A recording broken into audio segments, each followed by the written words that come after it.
ಪ್ರೀತಿಯ ಕೇಳುಗರಿಗೆ ನಮ್ಮ ಚಾನಲ್ಗೆ ಸ್ವಾಗತ. ನೀವು ನಮ್ಮ ಚಾನಲ್ಗೆ ಹೊಸಬರಾಗಿದ್ದರೆ ದಯವಿಟ್ಟು ಸಬ್ಸ್ಕ್ರೈಬ್ ಮಾಡಿಕೊಳ್ಳಿ. ನನ್ನ ಹೆಸರು ರೋಹಿಣಿ. ನನ್ನ ತಂದೆ ನನಗೆ ಮಾಡಿದ್ದನ್ನು ಯಾರೂ ಊಹಿಸಲು ಸಾಧ್ಯವಿಲ್ಲ. ನಾನು ನನ್ನ ತಂದೆಗೆ ಒಬ್ಬಳೇ ಮಗಳು. ನಾವು ಬಹಳ ಶ್ರೀಮಂತ ಕುಟುಂಬದಿಂದ ಬಂದವರು. ನಮ್ಮದು ಒಂದು ಕಂಪನಿ ಇದೆ. ಹಣದ ಕೊರತೆ ಇಲ್ಲ.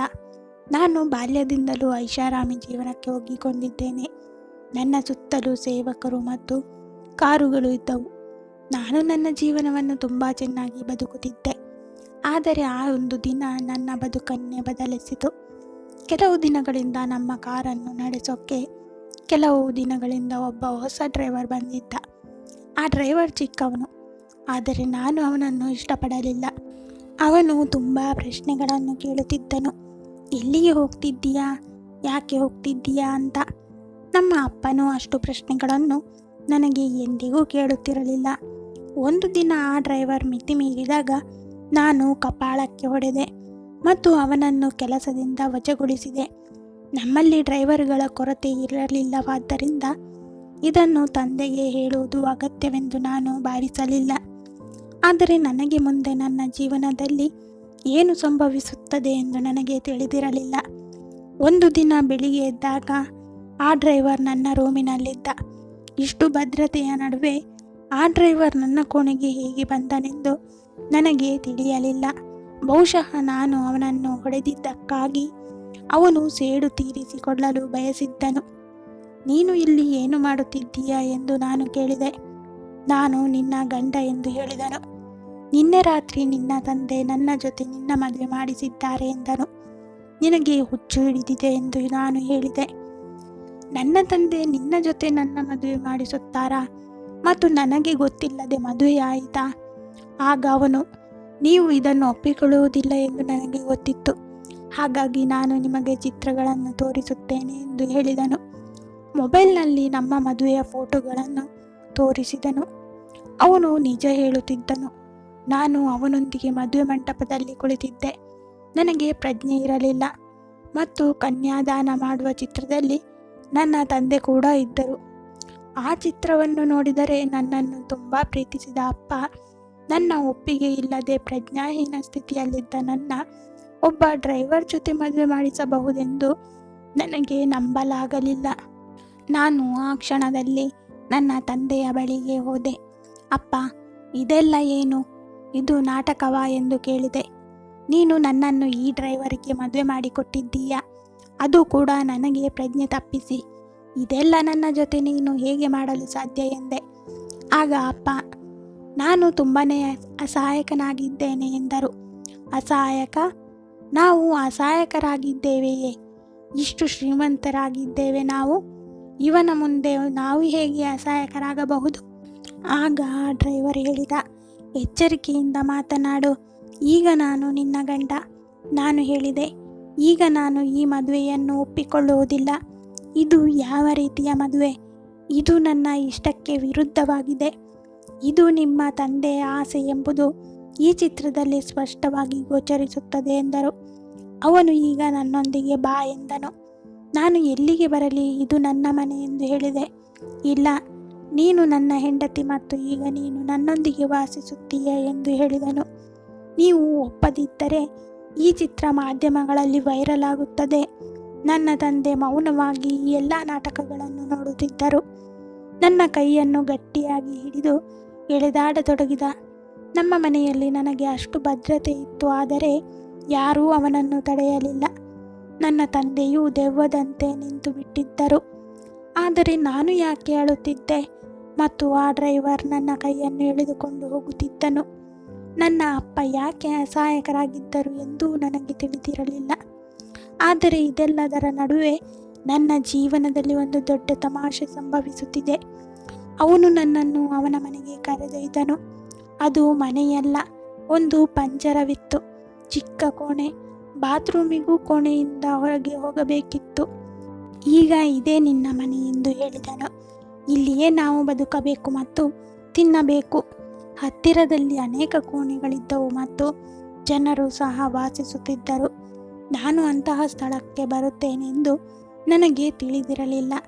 ಊಟದ ಸಾಮಗ್ರಿಗಳನ್ನು ರೂಮಿನಲ್ಲಿ ಇಟ್ಟುಕೊಂಡು ಹಸಿವಾದರೆ ಅಡುಗೆ ಮಾಡು ಎಂದನು. ನಾನು ಅವನ ಕಪಾಳಕ್ಕೆ ಹೊಡೆದಿದ್ದ ಕಾರಣ ಅವನು ಈ ರೀತಿ ಸೇಡು ತೀರಿಸಿಕೊಳ್ಳುತ್ತಾನೆ ಎಂದು ನನಗೆ ತಿಳಿದಿರಲಿಲ್ಲ. ನನಗೆ ಅಡುಗೆ ಮಾಡಲು ಬರುವುದಿಲ್ಲ ಅಂದೆ. ಅವನು ಹೇಳಿದನು, ಸರಿ, ನಾನು ಹೊರಗಡೆ ತಿನ್ನುತ್ತೇನೆ, ನಂತರ ನೀನು ಹಸಿವಿನಿಂದ ಇರುತ್ತೀಯ. ಹೀಗೆ ಹೇಳಿ ಅಲ್ಲಿಂದ ಹೊರಟು ಹೋದನು. ಅಲ್ಲಿಂದ ಓಡಿ ಹೋಗೋಣ ಅಂದುಕೊಂಡೆ. ಆದರೆ ಎಲ್ಲಿಗೆ ಹೋಗಲಿ, ನನ್ನ ಅಪ್ಪನ ಮನೆಗೆ ಹೇಗೆ ಹೋಗಲಿ ಅಂತ ಅಲ್ಲೇ ಅಳುತ್ತಾ ಕುಳಿತೆ. ಕ್ರಮೇಣ ಸಾಯಂಕಾಲವಾಯಿತು. ನನಗೆ ಹಸಿವಾಗುತ್ತಿತ್ತು. ನನ್ನ ಜೀವನದಲ್ಲಿ ಅಂತಹ ಹಸಿವು ಎಂದಿಗೂ ಅನುಭವಿಸಲಿಲ್ಲ. ನಾನು ನನ್ನ ಕೋಣೆಯ ಬಾಗಿಲಿನ ಚೌಕಟ್ಟಿನ ಮೇಲೆ ಕುಳಿತು ಅಳುತ್ತಿದ್ದೆ. ಹತ್ತಿರದ ಕೋಣೆಯಿಂದ ಮಹಿಳೆಯೊಬ್ಬಳು ನಾನು ಅಳುತ್ತಿರುವುದನ್ನು ನೋಡಿದಳು ಮತ್ತು ನಂತರ ಏನಾಯಿತು ಎಂದು ಕೇಳಿದಳು. ನನಗೆ ಹಸಿವಾಗಿದೆ ಎಂದು ಹೇಳಿದೆ. ಅವಳು ಇಷ್ಟೇ ಹೇಳಿದಳು. ಅವಳು ನನಗೆ ತನ್ನ ಕೋಣೆಯಿಂದ ಒಂದು ರೊಟ್ಟಿ ಮತ್ತು ಸ್ವಲ್ಪ ಬೇಳೆ ಸಾರು ತಂದು ಕೊಟ್ಟಳು. ನಾನು ಆ ಆಹಾರವನ್ನು ತಿಂದೆ. ನನ್ನ ಅಪ್ಪನ ಮನೆಯಲ್ಲಿ ನಾನು ಹಲವಾರು ತರಹದ ತಿನಿಸುಗಳನ್ನು ತಿಂದಿದ್ದೆ.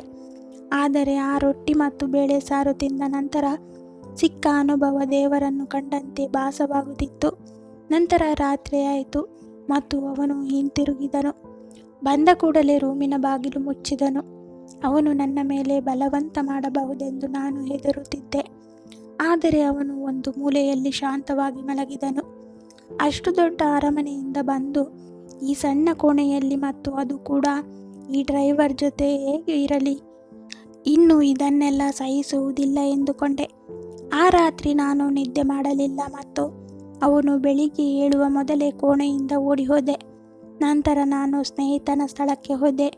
ಆದರೆ ನಾನು ಅವನ ಮನೆಗೆ ತಲುಪಿದಾಗ ಅವನು ನನ್ನನ್ನು ಮನೆಯ ಒಳಗೆ ಸೇರಿಸಿಕೊಳ್ಳಲಿಲ್ಲ.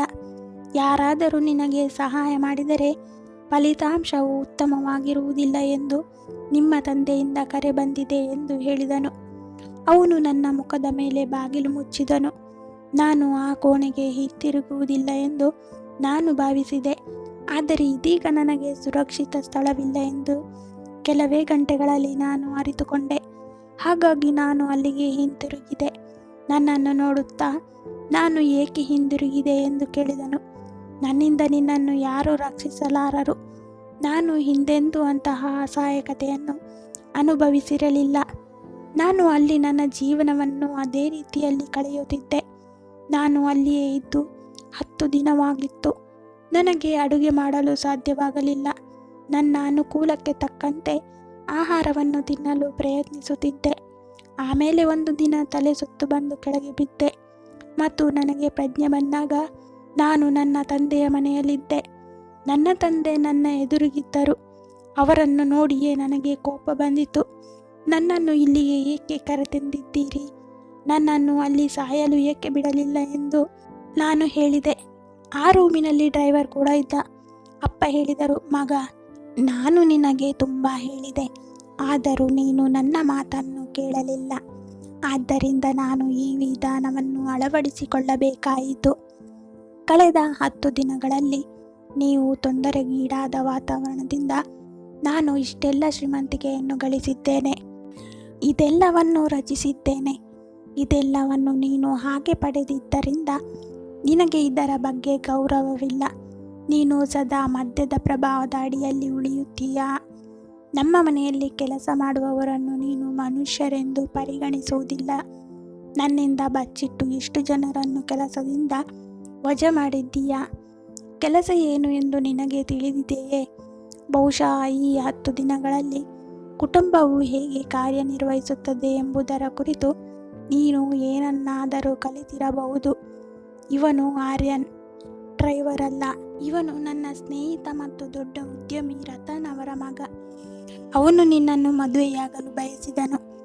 ನೀನು ಮೊದಲು ಅವನನ್ನು ತಿಳಿದುಕೊಳ್ಳಬೇಕು ಎಂದು ಹೇಳಿದವನು ನಾನು. ಅವನು ನಿನ್ನನ್ನು ಹಿಂಬಾಲಿಸಿದಾಗ ನೀನು ತಪ್ಪು ದಾರಿಯಲ್ಲಿ ಸಾಗುತ್ತಿರುವೆ ಎಂದು ಅವನು ಅರ್ಥ ಮಾಡಿಕೊಂಡನು. ಹಾಗಾಗಿ ನಾವಿಬ್ಬರು ಒಟ್ಟಾಗಿ ಈ ನಾಟಕ ಮಾಡಿದೆವು. ಇದರಿಂದ ಅದು ನಿಮ್ಮ ಕಣ್ಣುಗಳನ್ನು ತೆರೆಯುತ್ತದೆ. ನಿನ್ನ ಮದುವೆ ಮಾಡಿಸಿದ ರಾತ್ರಿಯೂ ಸಹ ನೀನು ನಶೆಯಲ್ಲಿಯೇ ಮನೆಗೆ ಬಂದಿದ್ದಿ. ಹಣ ಮತ್ತು ಜೀವನವನ್ನು ಗೌರವಿಸಿ ಪ್ರತಿಯೊಬ್ಬರೂ ಇದರಿಂದ ಆಶೀರ್ವದಿಸುವುದಿಲ್ಲ. ಇದೆಲ್ಲವೂ ನನಗೆ ಪಾಠ ಕಲಿಸಲು ಆಗಿತ್ತು ಮತ್ತು ಇದು ನಿಜವಾಗಿಯೂ ನನ್ನ ಕಣ್ಣುಗಳನ್ನು ತೆರೆಯಿತು. ನಾನು ಹೊಸ ವ್ಯಕ್ತಿಯಾದೆ. ಆರ್ಯನ್ ಕೂಡ ನನ್ನ ಲಾಭ ಪಡೆಯಲು ಪ್ರಯತ್ನಿಸಲಿಲ್ಲ. ಅವನು ನನ್ನನ್ನು ಎಷ್ಟು ಪ್ರೀತಿಸುತ್ತಾನೆಂದು ನನಗೆ ತಿಳಿಯಿತು. ನನ್ನ ತಂದೆಯ ಈ ಬೋಧನೆ ನನ್ನನ್ನು ಹೊಸ ವ್ಯಕ್ತಿಯನ್ನಾಗಿ ಮಾಡಿತು.